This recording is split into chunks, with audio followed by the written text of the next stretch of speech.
Le livre de la Genèse, chapitre 4. L'homme s'unit à Ève, sa femme. Elle devint enceinte et donna naissance à Caïn. Elle dit, j'ai formé un homme avec l'aide de l'Éternel. Elle mit encore au monde le frère de Caïn, Abel. Abel devint berger et Caïn cultivateur. Au bout d'un certain temps, Caïn présenta des produits de la terre en offrande à l'Éternel. Abel, lui aussi, fit une offrande, il présenta les premiers-nés de son troupeau et en offrit les meilleurs morceaux. L'Éternel prêta attention à Abel et à son offrande. Mais pas à Caïn et son offrande. Cela mit Caïn dans une grande colère, et son visage s'assombrit. L'Éternel dit à Caïn, pourquoi es-tu en colère et pourquoi ton visage est-il sombre? Si tu agis bien, tu le relèveras. Mais si tu n'agis pas bien, le péché est tapis à ta porte, son désir se porte vers toi, mais toi, domine-le. Mais Caïn dit à son frère Abel, allons au champ. Et lorsqu'ils furent dans les champs, Caïn se jeta sur son frère Abel et le tua. Alors l'Éternel demanda à Caïn, où est ton frère Abel? Je n'en sais rien, répondit-il. Suis-je le gardien de mon frère? Dieu lui dit, qu'as-tu fait? J'entends le sang de ton frère crier vengeance depuis la terre jusqu'à moi. Maintenant, tu es maudit et chassé loin du sol qui a bu le sang de ton frère versé par ta main.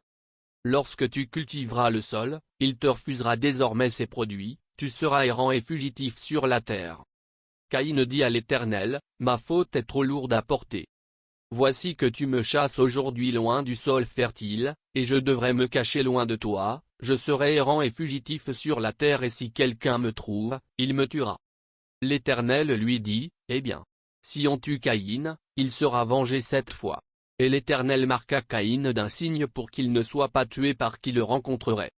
Caïn partit loin de l'Éternel, il alla séjourner au pays de Nod, le pays de l'errance, à l'orient d'Éden, le pays des délices.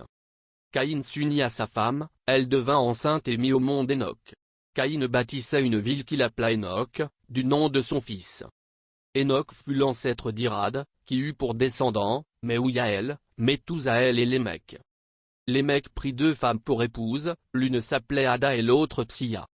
Ada mit au monde Yabal, le père des nomades habitant sous des tentes et au milieu de leurs troupeaux. Il avait pour frère Yubal, le père de tous ceux qui jouent de la lyre et de la flûte.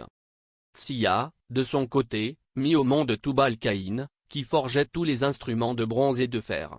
La sœur de Tubal-Caïn s'appelait Nama.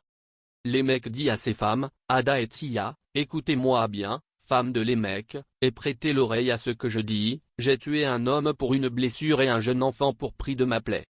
Caïn sera vengé 7 fois et Lémec 77 fois.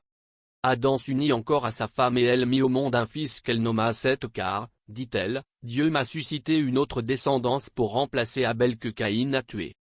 Seth aussi eut un fils qu'il appela Enoch. C'est à cette époque-là qu'on a commencé à prier l'Éternel.